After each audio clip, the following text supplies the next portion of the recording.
la va a hacer ganar la salvación?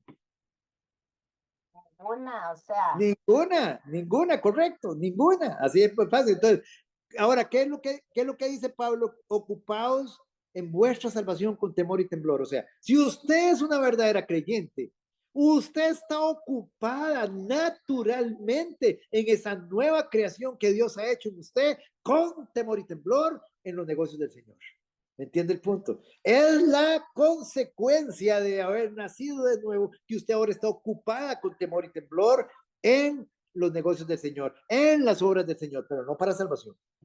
No para salvación. Porque la salvación no depende de sus obras. Ninguna obra que usted haga, perdón.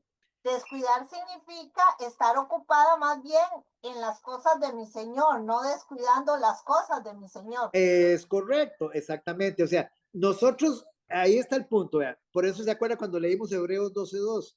Hebreos 12:2 decía que nosotros debemos combatir hasta la sangre contra el pecado. Estamos ocupados. El creyente estaba combatiendo en el poder del Espíritu contra el pecado. Entonces ahí es donde está el punto. O sea, un verdadero creyente, ¿cuál es la consecuencia natural de que es un verdadero creyente? Bueno, que ahora hace la voluntad de Dios, él ahora está ocupado, él ahora, digamos un ejemplo, él agrada a Dios, él está creciendo en el conocimiento del Señor Jesucristo y de su gracia. Él está ocupado con temor y temblor porque sabe a quién tiene adentro de él, porque él sabe que él es un santuario de Dios, porque él sabe que él es templo del Dios Trino. Él está ocupado, pero no porque... Ahora, si usted me dice, ahora, ¿qué pasa con una persona que la descuida completamente? Bueno, una persona que descuidó completamente es porque nunca lo tuvo, nunca estuvo ahí, porque fue una persona que estuvo siempre, digámoslo así, ocupada, pero en la carne, ocupada de la carne. El que está ocupado en las cosas del espíritu tiene vida. El que está ocupado en las cosas de la carne tiene muerte. Ese es el punto. O sea, ¿alguna otra preguntita, alguna otra inquietud, familia?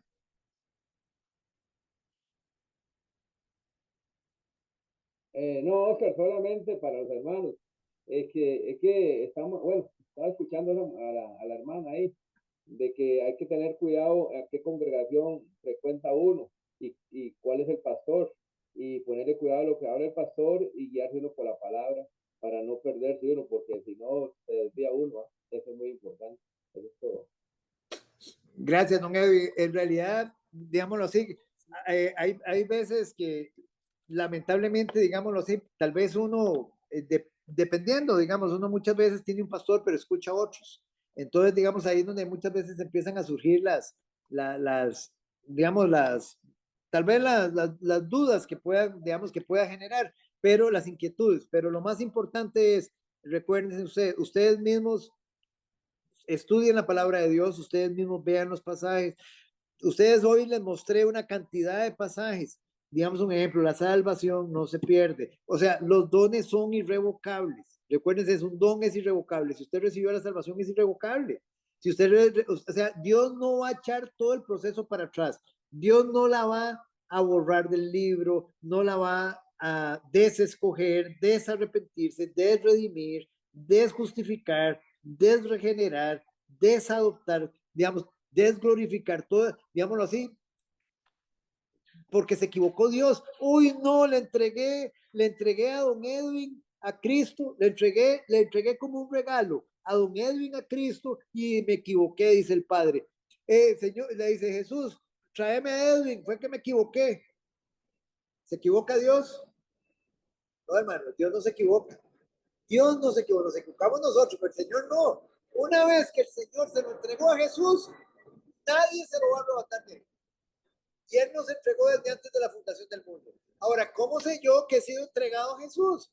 Porque ahora Él es mi Señor, porque ahora Él es mi curios, porque yo estoy ahora rendido a su señorío, porque yo ahora hago su voluntad, porque yo ahora, digámoslo así, vivo para Él, vivo para Él, vivo para su gloria, vivo para su honra. Ese es el punto, hermano. Usted mismo se va a dar cuenta, usted mismo se va a dar cuenta. Vamos a orar y a dar gracias a Dios por este tiempo. Padre, en el nombre que es por sobre todo nombre, en el nombre de nuestro Señor Jesucristo, amado Señor, precioso y bendito Jesús, recibe tú la gloria. ¿Cómo no vamos a estar agradecidos, Señor, oh Dios, precioso y bendito Señor? Gracias, Señor, oh Dios, porque somos tus ovejas, Señor. Somos, como dice tu palabra, ovejas de tu prado, de tu rebaño. Tú nos conoces, oímos tu voz, te seguimos. Nos has dado vida eterna, Señor, y no pereceremos jamás. Estamos en tu mano, estamos en la mano del Padre. Oh Señor, todas las bendiciones que tú nos has dado, todos los dones que tú nos has dado, porque todo es dado por ti, Señor. Nada depende de nosotros, Señor. Son irrevocables, Señor. Esa es nuestra seguridad en ti. Nos sentimos seguros, persuadidos de esto, que ni la muerte ni la vida, ni ángeles, ni principados, ni potestades, ni lo presente, ni lo porvenir, ni lo alto, ni lo profundo, nos podrá, ni ninguna cosa creada nos podrá separar del amor de Dios que es en Cristo Jesús.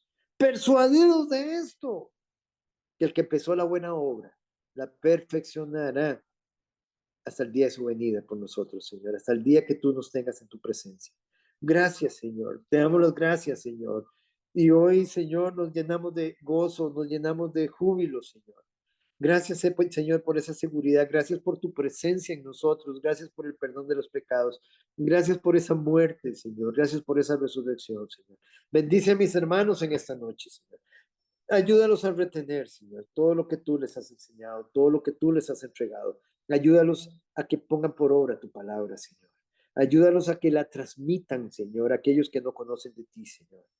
Gracias una vez más por lo bueno que tú eres, Señor, y acampa ángeles alrededor de ellos. Levanta vallados sobre sus vidas, Señor. Y continúa tú, Señor, recibiendo la gloria y la honra en todas las cosas. En el nombre que es, por sobre todo nombre oramos. Amén y amén.